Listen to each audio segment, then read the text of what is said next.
જાફરાબાદ નગરપાલિકામાં ભાજપનો કેસરીયો લહેરાયો। ધારાસભ્ય હીરા સોલંકીની આગેવાનીમાં બિનહરીફ વરણી થઈ। જાફરાબાદ નગરપાલિકાની ચૂંટણીમાં 16 બેઠક બિનહરીફ જાહેર થઈ। વોર્ડ નંબર 1, 5 અને 7માં કોંગ્રેસના ઉમેદવારોના ફોર્મ પરત ખેંચાયા। 28માંથી 16 બેઠકો ભાજપની બિનહરીફ જાહેર થઈ। અમુક વોર્ડમાં એકાદ ઉમેદવાર હોવાથી ચૂંટણીઓ યોજાશે। હીરા સોલંકીના નિવાસસ્થાને વિજેતા ઉમેદવારોનું સન્માન કરવામાં આવ્યું।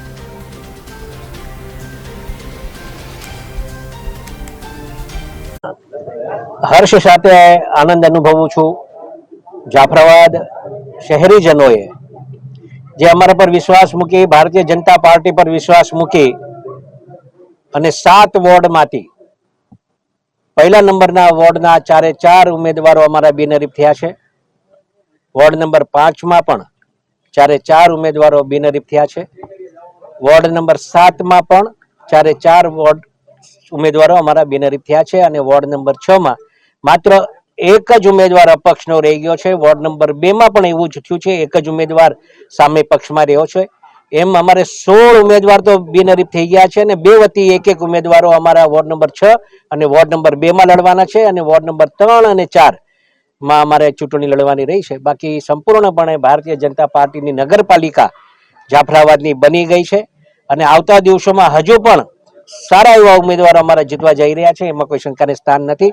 પણ આજના આ આનંદ જોતા હું કોળી સમાજના પટેલોનો ખૂબ ખૂબ આભાર માનું છું, ખારવા જ્ઞાતિના આગેવાનોનો આભાર માનું છું અને તુર્કી ભાડેલા સમાજનો અમે આભાર માનીએ છીએ કે ભારતીય જનતા પાર્ટી પર વિશ્વાસ મૂકી અને એમના પણ ઉમેદવારને અમને બિનહરીફ જે ચૂંટી આપ્યા છે અને એમના ફોર્મ એ લોકોએ સામે પક્ષના લોકોએ જે ફોર્મ પાછા પરત ખેંચી લીધા છે ભારતીય જનતા પાર્ટી પર વિશ્વાસ મૂકીને, ત્યારે એક વધારેનો જે આનંદ છે આજની આ પ્રજાને। અને ખાસ કરીને તો અમારા ઉમેદવારનો અમે ખૂબ ખૂબ અભિનંદન આપીએ છીએ કે બિનહરીફ જે આપણા પર વિશ્વાસ મૂકી અને ભારતીય જનતા પાર્ટી પર વિશ્વાસ મૂકી અને જાફરાબાદ શહેરનો જે રીતે વિકાસ થઈ રહ્યો છે એ અવિરત વિકાસ થતો રહે એ વિશ્વાસથી ફરીથી એકવાર નગરપાલિકા ભારતીય જનતા પાર્ટીની બની ગઈ છે।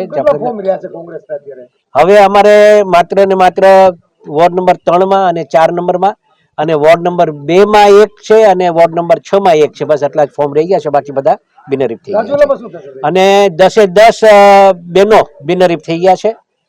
8 પુરુષો અમારા બિનહરીફ થયા છે। આમ તો 6 અને +2, એક 6 નંબરમાં 2 + 1 છે એટલે એક તો જીતી જ ગયો હોય અને વોર્ડ નંબર 2માં 2 + 1 છે એટલે ત્યાં જીતી ગયો હોય, એટલે એ રીતે અમારે સંપૂર્ણપણે અમે આ રીતે ટીમ બનાવી લીધી છે। રાજુલામાં પણ આ જ રીતે ભારતીય જનતા પાર્ટીનું નગરપાલિકા બનવાની છે, એમાંય કોઈ શંકાને સ્થાન નથી। હવે તો બધા ભેગા મળીને અમે લડવાના છે, ત્યારે અમને વિશ્વાસ છે કે ભારતીય જનતા પાર્ટીની ન્યા પણ ખૂબ સરસ એવી સીટો અમારે આવી જવાની છે।